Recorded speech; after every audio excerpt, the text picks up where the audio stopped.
所以这到底算是坏消息还是好消息？我自己觉得它应该算是。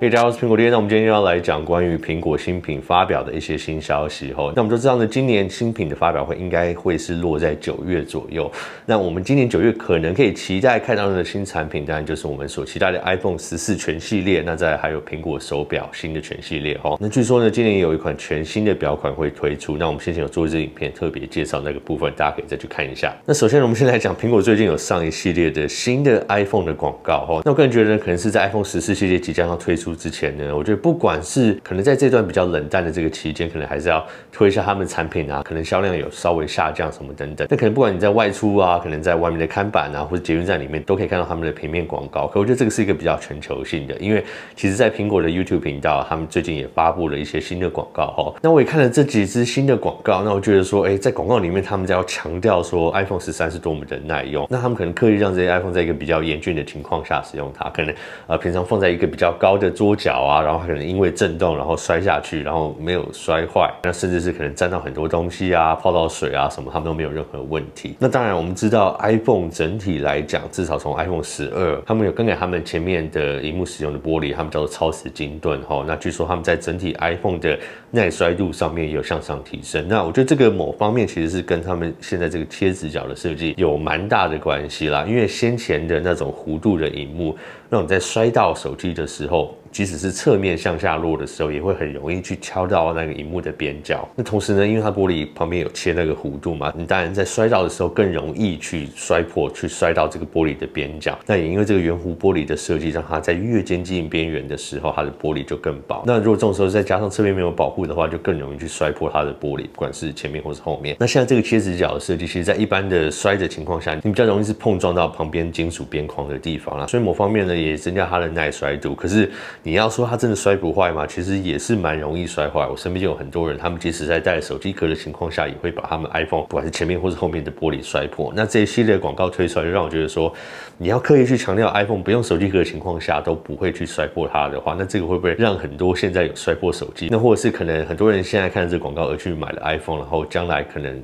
不小心摔破手机，可能会更不开心。那我个人看法是 ，iPhone 其实有很多其他的功能、其他的部分可以去强调。如果真的要刻意去强调它有多防水，然后又摔不破的话，不知道是不是一个最好的选择。然后再加上，就像苹果手表跟 iPhone， 他们常常在强调他们防水啊、使用可以使用这一些功能哈。但是当你如果今天手机是因为进水而故障的话，那他们保护方面也是不会维修这个部分。所以呢，我觉得是不是要特意去强调这一点，这个应该好好再去想一想。那除非呢，苹果改变他们的保护策略啦。可是以目前为止，我就觉得这样的广告感觉起来好像有点不太真实哈。好，那我们再来讲 iPhone 14现在最新的消息。最近呢，这个消息出来，很多人就说是个坏消息，可是我觉得可能会是个好消息哦。那就是在iPhone 14这一次全系列，我们知道他们会有一个新的机型推出，叫做 iPhone 14 Max。那有人说可能会叫 iPhone 14 Plus。那这个机型呢，因为它的萤幕尺寸是6.7寸，那理论上呢，萤幕的尺寸这个应该是对照这个 Pro Max 的萤幕尺寸嘛。可是我们知道，在这一次的 iPhone 14，我们现在预先所知道是它在前面萤幕前置镜头的地方、刘海的地方会有不一样的设计。那一直以来，从 iPhone 10代开始，前面前置镜头加上 Face ID， 它的设计跟处理方式都是有一个刘海挡在那边，那就直接把这个前置镜头啊、Face ID 啊，他们所需要的模组，用一块黑色的刘海把它挡在后面。那至于到了 iPhone 13，第一次他们把这个刘海缩小，把这个镜头的距离压近啊，然后把听筒的地方向上移所以这个算是第一次刘海的改变。那这次在 iPhone 14 Pro 系列上面，我们知道它会直接用萤幕开孔的方式。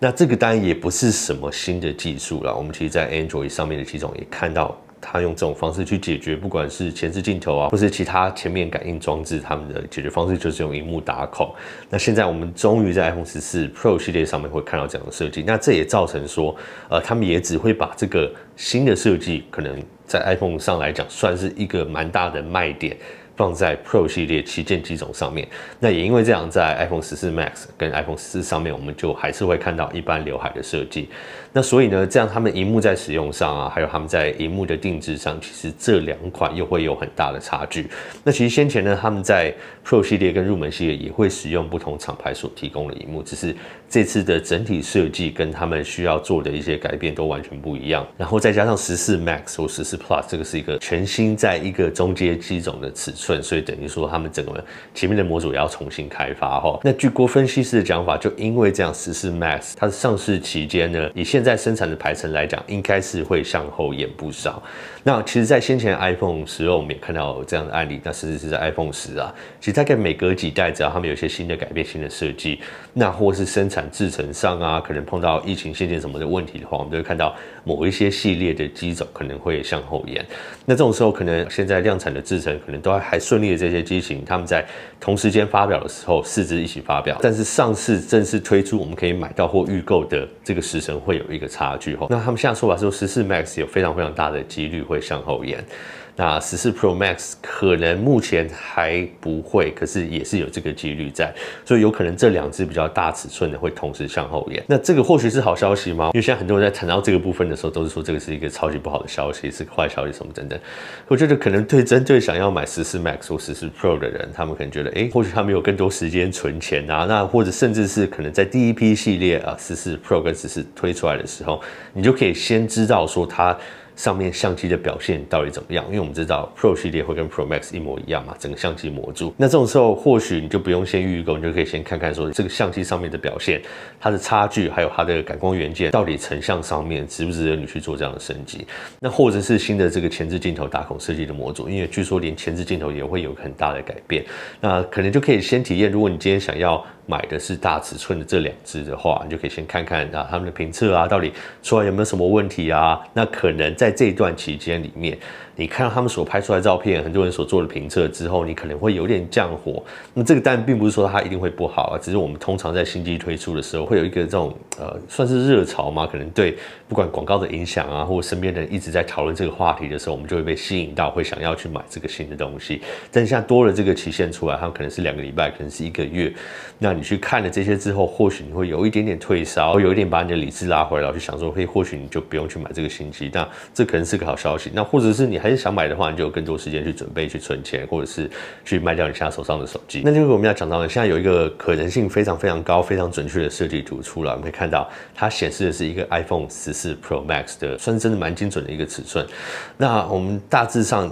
前面的部分，我们可以看到它前面打孔的设计大概都反映出先前所有的传闻啊，或者所有的猜测，应该就是这样的设计没有错。但是在机身的厚度的部分，我们看到它就对比先前那一代13 Pro Max 稍微又加厚了一点。那我们知道原因可能很多，可能是在新的电池模组啊，或是新的晶片啊，或者他们新的萤幕需要拥有更厚的机身。那我个人是希望放入一个更大的电池，因为不太确定说这次新的处理器效能怎么样。然后再加上如果后面的镜头模组又在增大的话，那势必压缩到里面的一些空间，那它是要怎么去弥补回来？但是有一个我觉得还蛮特别、蛮好的消息，那这个也是先前2代我们就有得到很类似的消息，可是这次据说应该可能性会很大，那就是他们侧边的这个使用的金属，那应该是在 Pro 旗舰系列上面，他们会首次加入这个钛合金的元素在里面。那这个当然并不是说可能整个边框都会使用钛合金啦，因为这样制造成本可能会增加不少。那据说是会组合钛合金的元素在里面，然后让它整体的机身就算是稍微加厚，可是重量也不会因为这样而加重。那我个人觉得这个是一个蛮好的处理方式，因为如果因为机身加厚或者是电池容量加大，你多增加出来的那个可能3% 5% 的话，其实应该蛮容易就使用钛合金的方式去把它弥补回来。那其实使用钛合金这种更轻的金属来做这个边框的组合，我觉得就是一个蛮合理的处理方式。那然后理论上呢，它的耐摔度也应该会更好一点。可是我觉得钛合金本身也是一个比较硬、比较脆的金属吼。那当然，苹果他们在经过处理之后，那或许防刮度啊，可能耐摔度还有耐用度上面，相对可能会比先前的不锈钢系列来的还要好。那这个部分就是我们目前知道还是会在旗舰 Pro 系列上面。那在一般的14跟14 Max 可能边框还是会使用一般的铝合金。OK， 好，那今天我们大致上就分享这些部分了，可能是好消息，可能是坏消息，看你的角度是什么，看你今天想要对 iPhone 14的期待是什么。OK， 那如果你们有任何问题啊，或有消息想分享的话，也可以在下面留言。那如果有一些独家消息不方便在下面留言的话，也可以私讯我的 Twitter 或者 IG。OK， 那今天影片就先到这边，我是苹果店，我们下次影片见喽，拜。